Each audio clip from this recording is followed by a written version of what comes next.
일론 머스크, 그가 또 입을 열었습니다. 화성에 도시를 짓고 뇌에 칩을 심고 노동을 로봇으로 완전히 대체하겠다고 말이죠. 솔직히 이쯤 되면 또 저 형 도졌네, 또 시작이네 라면서 코웃음 치는 분들도 분명 계실 거예요. 아니 사실 저도 그랬거든요. 그런데요, 이건 그냥 술 먹고 던지는 꿈 같은 소설이 아닙니다. 지금 이 순간에도 머스크의 계좌에서는 매초 수억 원씩 빠져나가면서 실제 부품이 조립되고 있고, 지금 우리 머리 위로는 이미 수천 개의 인공위성이 촘촘하게 지구를 감싸고 돌고 있습니다. 이건 단순한 비즈니스가 아니라 인류라는 종의 하드웨어를 통째로 업데이트하겠다는 거대한 설계거든요.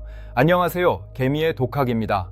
오늘 우리는 공상과학 영화에나 나올 법한 뜬구름 잡는 얘기는 싹 다 뺄 겁니다. 대신에 실제 계약서가 오가고 이미 테스트가 끝났으며 어마어마한 자본이 실시간으로 흐르고 있는 머스크의 진짜 프로젝트 7가지를 낱낱이 파헤쳐 볼 거예요. 이 영상을 끝까지 보시면 왜 전 세계 자본이 머스크의 한마디에 요동치는지, 그리고 우리가 사는 이 세상이 대체 어디로 굴러가고 있는지 그 지도를 완전히 손에 넣게 되실 겁니다. 자, 준비되셨나요? 이제 진짜 미래로 한번 들어가 보시죠. 가장 먼저 얘기해 볼 건 역시 머스크의 심장이라고 할 수 있는 스페이스X입니다. 여러분 혹시 최근에 스타쉽 5차 발사 영상 보셨나요? 전 진짜 소름이 돋다 못해 눈물이 날 뻔했거든요. 70m가 넘는 거대한 로켓 부스터가 하늘에서 내려오는데 그걸 발사대에 달린 거대한 로봇 팔 메카질라가 젓가락으로 콩자반 집듯이 딱 잡는 장면 말이에요. 이게 왜 대단하냐고요? 기존의 로켓은 한 번 쓰고 버리는 일회용 종이컵이었어요. 한 번 쏠 때마다 수천억 원이 공중분해됐단 말이죠. 그런데 머스크는 이걸 아깝게 왜 버려? 다시 받아서 또 써! 라고 말한 겁니다. 사실 처음 스페이스X가 로켓을 재활용하겠다고 했을 때 항공우주 업계 거물들은 대놓고 비웃었습니다. 물리학적으로 불가능하다, 미친 짓이다 라면서요. 실제로 펠컨 9 로켓을 착륙시키려고 할 때 얼마나 많이 터졌는지 아세요? 바다 위 바지선에 내려오다가 픽 쓰러져서 펑! 중심 못 잡고 휘청거리다가 펑! 그때 머스크가 흘린 눈물이 아마 연료로 써도 될 만큼 많았을 겁니다. 하지만 그는 포기하지 않았죠. 결국 성공해냈고 이제는 로켓이 스스로 내려와 착륙하는 게 너무 당연한 일상이 돼버렸습니다. 그런데 이번 스타쉽은 차원이 다릅니다. 이건 단순히 로켓 하나 더 만드는 수준이 아니에요. 인류 역사상 가장 강력한 추진력을 가진 말 그대로 화성 이주용 전함입니다. 스타쉽 한 번에 100명 이상의 인원을 태울 수 있고 수백 톤의 화물을 실을 수 있어요. 머스크의 계산은 명확합니다. 화성에 자급자족할 수 있는 도시를 건설하려면 최소 100만 톤의 화물을 보내야 하는데 그러려면 발사 비용을 획기적으로 낮춰야 하거든요. 지금 스타쉽이 완성되면 킬로그램당 운송 비용이 현재의 100분의 1 수준으로 떨어질 거라는 예측이 나옵니다. 이게 현실이 되면 어떤 일이 벌어질까요? 단순히 우주 비행사가 화성에 발자국 찍고 오는 게 아닙니다. 여러분의 자녀가 혹은 여러분 자신이 이번 휴가는 화성으로 갈까? 라고 말하는 시대가 열리는 거예요. 실제로 나사는 이미 달 착륙 프로젝트인 아르테미스의 핵심 파트너로 머스크의 스타쉽을 낙점했습니다. 미국 정부가 수조 원을 머스크에게 베팅했다는 건 이게 더 이상 꿈이 아니라 현실적인 실전이라는 뜻이죠. 그런데 여기서 한번 생각해 보세요. 머스크는 왜 이렇게 우주에 집착하는 걸까요? 단순히 돈이 많아서? 아니면 유명해지고 싶어서? 그는 늘 말합니다. 인류는 다행성 종이 되어야 한다고요. 지구가 소행성 충돌이나 핵전쟁 같은 위기를 맞았을 때 인류라는 종의 백업 파일을 화성에 만들어 둬야 한다는 논리죠. 어떻게 보면 머스크는 인류라는 종을 위한 거대한 보험을 들고 있는 셈입니다. 자, 그런데 여기서 소름 끼치는 포인트가 하나 더 있습니다. 로켓이 화성에 도착한다고 끝일까요? 그 척박한 땅에서 누가 기지를 건설하고 누가 자원을 캐고 누가 위험한 일을 대신하겠습니까? 사람이 하기엔 너무 위험하잖아요. 그래서 머스크는 로켓을 만드는 동시에 이것을 준비하고 있습니다. 바로 인간의 몸을 대신할 로봇이죠. 자, 이제 테슬라가 단순히 전기차 회사가 아니라는 사실을 증명할 시간입니다. 자, 이제 로봇 이야기로 넘어가 보죠. 여러분 혹시 기억나세요? 2021년이었나 그 테슬라 데이 때 일론 머스크가 테슬라 봇을 처음 공개했잖아요. 그때 무대 위에서 쫄쫄이 타이즈 입은 사람이 나와서 어설프게 춤추던 거 보셨죠? 솔직히 그때 다들 그랬거든요. 야, 머스크 이제 미천 드러났네. 주가 띄우려고 별짓을 다 하는구나 라며 비웃음이 쏟아졌어요. 전문가라는 사람들도 휴머노이드 로봇이 10년 안에 나오는 건 불가능하다고 입을 모았죠. 그런데요, 그로부터 불과 몇 년이 지난 지금 상황이 어떻게 변했는지 아십니까? 이제 더 이상 쫄쫄이 입은 사람은 없습니다. 대신 옵티머스라는 이름의 진짜 로봇이 테슬라 공장에 실전 배치됐어요. 얘가 지금 뭘 하고 있냐고요? 아주 정교한 손놀림으로 배터리 셀을 하나하나 집어서 정확한 위치에 분류하고 있습니다. 이게 별거 아닌 것 같지만 사실 로봇공학에서는 엄청난 사건이에요.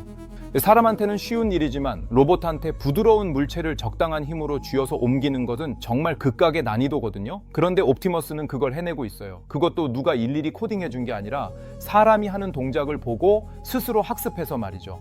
여기서 우리가 진짜 주목해야 할 점은 테슬라가 자동차 회사가 아니라는 사실입니다. 머스크는 테슬라를 세계 최대의 로봇 회사라고 불러요. 여러분 생각해 보세요. 테슬라 자동차가 뭡니까? 바퀴가 4개 달린 로봇이잖아요. 카메라로 세상을 보고 AI 두뇌로 상황을 판단해서 스스로 운전하는 로봇이요. 머스크는 이 운전하는 로봇에 들어가는 뇌, 즉 FSD 자율주행 소프트웨어를 그대로 옵티머스한테 옮겨 심은 겁니다. 자동차에서 바퀴를 빼고 다리를 달아주니까 휴머노이드 로봇이 된 거예요. 그런데 말이죠, 사람들은 자꾸 전기차 판매량이 줄어드네 마네 하면서 테슬라의 위기를 말합니다. 하지만 머스크의 머릿속은 이미 다음 단계에 가 있어요. 그는 앞으로 노동은 선택이 될 것이라고 단언합니다. 이게 무슨 소리냐고요? 사람이 하기 싫은 힘들고 위험하고 반복적인 일들 있잖아요. 택배 상자 나르기, 공장 조립 라인, 심지어 집안일까지 전부 로봇이 대신하는 세상을 만들겠다는 겁니다. 옵티머스의 예상 가격이 얼마인지 아세요? 머스크는 2만 달러, 우리 돈으로 약 2,700만 원 정도면 살 수 있게 하겠대요. 중형차 한 대 가격이면 평생 불평 한마디 없이 일해주는 무한 노동력을 갖게 되는 거죠. 자, 여기서 로봇이 우리 일자리를 다 뺏는 거 아니야? 라는 걱정이 드실 수도 있어요. 맞아요. 그건 정말 중요한 문제죠. 하지만 머스크의 논리는 이렇습니다. 노동력이 무한해지면 물건값은 엄청나게 싸질 거고 인류 전체의 부는 기하급수적으로 늘어날 거라는 거죠. 물론 그 과정에서 오는 혼란은 우리가 풀어야 할 숙제겠지만요. 어쨌든 중요한 건 이 로봇 혁명이 단순히 연구실 안의 실험이 아니라 이미 공장에서 돌아가고 있는 실제 상황이라는 겁니다. 여러분 한번 상상해 보세요. 화성으로 가는 로켓을 만드는 동안 지구의 공장에서는 수만 대의 로봇이 24시간 내내 멈추지 않고 부품을 찍어냅니다. 인간은 그저 로봇들이 잘 일하나 지켜보기만 하면 되죠. 이런 세상이 오면 우리는 과연 무엇을 하게 될까요? 머스크는 여기서 한 발짝 더 나갑니다. 로봇이 인간의 몸을 대신한다면 인간의 지능은 어떻게 업데이트해야 할까? AI가 인간보다 수천 배 똑똑해지는 시대에 우리는 어떻게 살아남아야 할까? 그에 대한 머스크의 대답은 정말 충격적입니다. 그럼 우리 뇌에 직접 선을 꽂아서 AI랑 합체하자! 네, 바로 그 유명한 뉴럴링크 이야기입니다. 여러분, 내 머릿속에 칩을 심는다는 게 상상이나 가시나요? 영화 매트릭스처럼 뇌의 정보를 다운로드하고 생각만으로 컴퓨터를 조종하는 세상. 이게 그냥 공상과학이 아니라 이미 사람 머릿속에서 작동하고 있다면 믿으시겠어요? 뉴럴링크 이야기는 사실 여기저기서 많이 들으셨을 거예요. 하지만 오늘 제가 들려드릴 이야기는 조금 결이 다릅니다. 단순히 원숭이가 게임을 하더라로 같은 해외 토픽 수준이 아니거든요. 바로 우리 곁에 있는 167만 구독자를 보유한 시각장애인 유튜버 원샷 한솔님의 아주 특별한 도전 이야기입니다. 여러분, 시력을 잃은 사람이 다시 세상을 볼 수 있게 된다는 것, 그게 정말 가능할까요? 한솔님은 최근 영상에서 뉴럴링크의 블라인드 사이트라는 임상 실험에 직접 지원하겠다고 선언했습니다. 이게 단순히 화제성을 노린 게 아니에요. 그는 진짜로 머스크의 기술이 자신의 어둠을 걷어내줄 마지막 희망이라고 믿고 있는 거죠. 한솔님은 말합니다. 시신경이 아예 죽어버린 사람도, 심지어 태어날 때부터 앞을 보지 못한 사람도 볼 수 있게 하겠다는 머스크의 호언장담이 얼마나 가슴 벅차게 다가왔는지를요. 사실 기존 의학계에서는 시신경이 손상되면 끝이라고 봤거든요. 눈과 뇌를 연결하는 케이블이 끊어졌으니 당연히 화면이 안 나오는 게 상식이죠. 그런데 머스크는 이 상식을 박살내버렸습니다. 끊어진 케이블을 수리하는 게 아니라 뇌의 시각 피질에 직접 칩을 심어서 외부 정보를 바로 쏴버리겠다는 겁니다. 눈이 없어도, 시신경이 없어도 뇌가 직접 이미지를 인식하게 하겠다는 거죠. 이게 최근에 미국 FDA에서 혁신 의료기기로 지정되면서 전 세계가 뒤집어졌습니다. 물론 처음부터 우리가 보는 것처럼 선명한 고화질은 아닐 거예요. 머스크 스스로도 초기엔 초창기 닌텐도 게임 같은 저해상도 그래픽일 것이라고 말했으니까요. 하지만 한솔님은 그 픽셀 하나하나가 자신에게는 온 세상이고 기적이라고 말합니다. 생각해보세요. 평생 어둠 속에 갇혀있던 사람이 흐릿하게나마 사랑하는 사람의 실루엣을 보고 길거리의 불빛을 감지하게 된다면 그건 기술이 아니라 마법에 가깝지 않겠습니까? 하지만 여기서 우리가 냉정하게 짚어봐야 할 게 있습니다. 한솔님 같은 분들이 뉴럴링크로 세상을 보게 됐을 때 그 뇌로 들어오는 정보는 대체 어디서 올까요? 그냥 눈앞의 풍경만 보여줄까요? 아니죠. 머스크는 그 기회를 놓칠 사람이 아닙니다. 시각 정보 위에 실시간으로 길 안내를 띄워주고 눈앞의 사물이 무엇인지 설명해주는 AI 비서를 이식하려 할 겁니다. 결국 뉴럴링크는 단순히 장애를 치료하는 도구가 아니라 인간의 감각을 확장하는 장치가 될 거예요. 그리고 그 확장을 뒤에서 조종하는 거대한 엔진이 바로 머스크의 또 다른 야심작 xAI와 스타링크입니다. 자, 이제 이야기의 스케일이 확 커집니다. 내 뇌 속에 들어오는 이 엄청난 정보들을 누가 처리하고 어디서 받아오느냐의 싸움이죠. 머스크가 왜 챗GPT를 만든 샘 알트먼이랑 그렇게 싸우면서까지 자신만의 AI 제국을 세우려 하는지, 그리고 왜 지구 전체에 위성을 깔아대는지 그 무서운 속내를 지금부터 하나씩 들춰보겠습니다. 자, 그럼 이제 본론으로 더 깊숙이 들어가 보죠. 뉴럴링크로 우리 뇌에 선을 꽂았다고 칩시다. 그럼 그 뇌에 정보를 넣어주고 우리가 생각하는 걸 처리해줄 똑똑한 머리가 필요하잖아요. 그게 바로 머스크가 최근에 사활을 걸고 만든 xAI, 그리고 그들이 만든 인공지능 그록입니다. 사실 머스크는 원래 오픈AI의 창립 멤버였거든요. 챗GPT 만든 샘 알트먼이랑 같이 인류를 위해 착한 AI를 만들자라고 약속했단 말이죠. 근데 어느 날 보니까 이 친구들이 영리기업으로 변해서 마이크로소프트랑 손을 잡네? 머스크 입장에서는 야, 이건 배신이야. 너네가 만드는 건 가짜고 내가 진짜 진실을 말하는 AI를 만들겠어 라며 삐져서 나온 겁니다. 아니, 사실 삐진 정도가 아니라 복수 혈전을 시작한 거죠. 그래서 만든 게 xAI인데 이게 진짜 무서운 속도로 발전하고 있습니다. 여러분, 혹시 콜로서스라고 들어보셨나요? 머스크가 최근에 테네시주에 만든 세계 최대 규모의 AI 슈퍼컴퓨터예요. 엔비디아의 그 비싸다는 HFX 그래픽카드를 무려 10만 개나 때려 박았습니다. 보통 이런 거 하나 지으려면 몇 년은 걸리거든요. 근데 머스크는 이걸 단 122일 만에 가동해버렸어요. 실리콘밸리 천재들도 이건 물리적으로 불가능한 속도라고 혀를 내둘렀죠. 왜 이렇게 서두르는 걸까요? 머스크는 지금 시간이 없거든요. 인류가 AI한테 잡아먹히기 전에 인간의 편에 서서 진실을 파악하는 초지능을 먼저 완성해야 한다는 강박이 있어요. 그래서 그록은 다른 AI들처럼 죄송하지만 그런 질문은 대답할 수 없습니다. 같은 선비질을 안 합니다.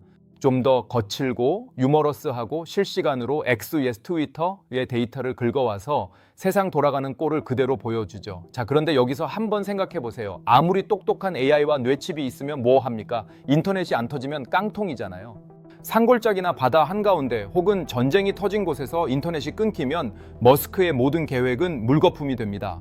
그래서 머스크가 선택한 방법은 지구 전체에 와이파이 공유기를 깔아버리자입니다. 근데 그 공유기를 지상이 아니라 우주에 던져버린 거죠. 그게 바로 스타링크입니다. 지금 여러분 머리 위를 한번 보세요. 안 보이시겠지만 지금 이 순간에도 수천 개의 스타링크 위성이 궤도를 돌고 있습니다.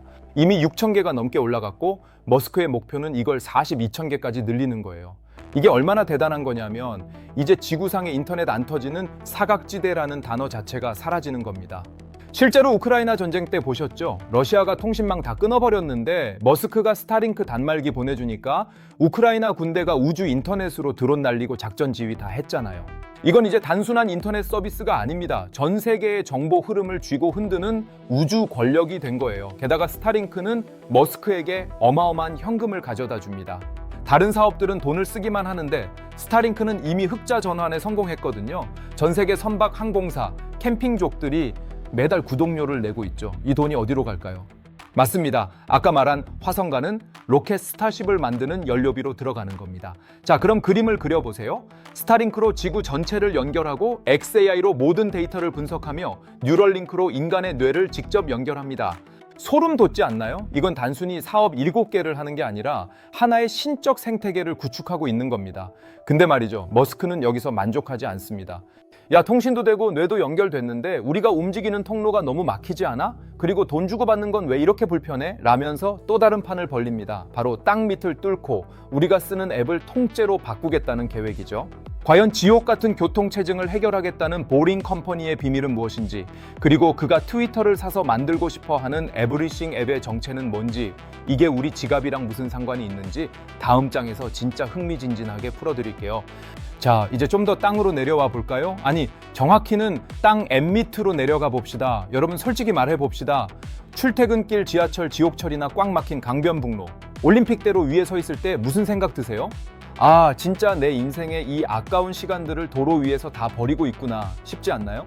머스크도 똑같은 생각을 했습니다. 어느 날 LA의 끔찍한 교통체증에 갇혀있던 그가 트위터에 글을 하나 올렸어요. 교통체증이 내 영혼을 파괴하고 있다. 터널 굴착기를 만들어서 그냥 땅을 파기 시작해야겠다. 사람들은 또 웃었죠. 그래, 일론, 너 하고 싶은 거 다 해라. 근데요, 이 형은 진짜로 보링 컴퍼니라는 회사를 차리고 땅을 파기 시작했습니다. 보링 컴퍼니의 논리는 의외로 단순하고 명쾌합니다. 우리가 사는 도시는 3D잖아요. 고층 빌딩들이 하늘 높이 솟아있죠. 그런데 도로는 어떤가요? 기껏해야 지표면이라는 2D 평면에 머물러 있습니다. 3차원의 인구가 2차원의 도로로 쏟아져 나오니 막히는 게 당연하다는 거죠. 그럼 해결책은 도로도 3차원으로 만들면 됩니다. 하늘로 띄우는 건 위험하고 시끄러우니까 땅속으로 수십 수백 층의 터널을 뚫자는 거예요. 지금 라스베이거스 컨벤션 센터 지하에 가면 이 루프를 실제로 타볼 수 있습니다. 테슬라 차를 타고 지하 터널을 쌩쌩 달려서 목적지까지 순식간에 가는 거죠. 물론 지금은 사람이 운전하지만 결국엔 아까 말한 FSD 전자율 주행, 로봇이 알아서 운행하게 될 겁니다. 여기서 중요한 건 터널을 뚫는 속도예요. 기존 터널 굴착기는 달팽이보다 느리거든요. 머스크의 목표는 달팽이보다 빠른 굴착 로봇 프루프록을 완성해서 터널 공사 비용을 10분의 1로 줄이는 겁니다. 이게 완성되면 도시는 더 이상 교통체증이라는 단어를 모르게 될지도 모릅니다. 자, 그런데 땅 밑으로 빠르게 이동하는 게 끝일까요? 우리가 이동하면서 스마트폰으로 뭘 하는지 보세요. 뉴스 보고 주식 확인하고 친구랑 채팅하고 쇼핑하죠. 머스크는 이 모든 과정을 X라는 하나의 앱 안에 가두려고 합니다. 사람들이 머스크가 트위터를 440억 달러나 주고 산 건 일생일대의 실수다라고 할 때 머스크는 속으로 웃고 있었을 겁니다. 그의 목표는 단순한 SNS가 아니었거든요. 그는 X를 에브리싱 앱, 즉 모든 기능이 담긴 슈퍼 앱으로 만들고 싶어 합니다. 중국의 위챗 아시죠? 채팅부터 결제, 병원 예약, 세금 납부까지 앱 하나로 다 하잖아요. 머스크는 서구권에서도 그런 절대적인 플랫폼을 만들겠다는 겁니다. 이미 미국 여러 주에서 송금 및 금융 라이선스를 따내고 있어요. 이제 조만간 X에서 친구랑 대화하다가 바로 돈을 보내고 XAI의 그록한테 지금 살만한 주식 추천해줘 라고 물어본 뒤에 그 자리에서 바로 매수 버튼을 누르는 시대가 올 겁니다. 자, 이제 머스크가 버려놓은 이 7가지 퍼즐 조각들을 한번 합쳐볼까요? 스타링크가 우주에서 초고속 인터넷을 뿌려줍니다. 스타쉽 로켓이 화성으로 사람과 물자를 실어 나르죠. 테슬라 옵티머스 로봇이 화성과 지구의 공장에서 노동을 대신합니다. 뉴럴링크가 우리 뇌를 AI와 연결해 정보 처리 속도를 높여줍니다. XAI가 우리 옆에서 비서처럼 모든 상황을 분석하고 판단해줍니다. 보링 컴퍼니 터널 속을 테슬라 자율주행차가 누비며 우리를 옮겨다 주죠. 이 모든 서비스의 결제와 정보 공유는 X라는 슈퍼앱 하나로 통일됩니다. 어떠세요? 소름 끼치지 않나요? 이건 단순히 돈을 많이 벌겠다는 사업가 수준이 아닙니다. 인류가 먹고 자고 이동하고 생각하고 소통하는 방식 전부를 머스크라는 한 사람의 생태계 안에 넣겠다는 거대한 설계거든요. 누군가는 머스크를 사기꾼이라고 부르고 누군가는 인류의 구원자라고 부릅니다. 하지만 확실한 건 그가 없었을 때보다 미래가 훨씬 더 빨리 우리 곁으로 다가오고 있다는 사실입니다. 그가 꿈꾸는 화성 도시가 완성될지 아니면 지구 위에서 우리 모두가 AI 로봇과 공존하며 살게 될지는 모르겠지만 우리는 이미 머스크가 만든 급행열차에 올라탄 셈입니다. 여러분은 이 7가지 퍼즐 중 어떤 것이 우리 삶을 가장 크게 바꿀 거라고 생각하시나요? 아니면 이 거대한 제국이 결국엔 무너질 거라고 보시나요? 자, 이제 마지막 조각들을 하나로 합쳐서 이 거대한 그림이 여러분의 인생과 지갑에 어떤 영향을 미칠지 아주 뼈 때리는 분석으로 들어가 보겠습니다. 우리가 지금까지 7가지 프로젝트를 쭉 훑어봤잖아요. 그런데 많은 사람이 여기서 실수를 합니다. 아, 스페이스 X는 로켓 회사고 테슬라는 자동차 회사구나 라고 따로따로 생각하는 거죠. 아닙니다. 머스크의 사업은 개별적인 회사가 아니라 인류라는 종을 업데이트하기 위해 정교하게 설계된 거대 유기체예요. 한번 상상해 보세요. 화성으로 가는 스타쉽 안에서 사람들은 뭘 할까요? 심심하겠죠? 그때 뇌에는 뉴럴링크가 심어져 있고 우주 한복판에서도 스타링크 위성을 통해 초고속 인터넷으로 X에 접속해 지구에 있는 가족들과 실시간으로 소통합니다.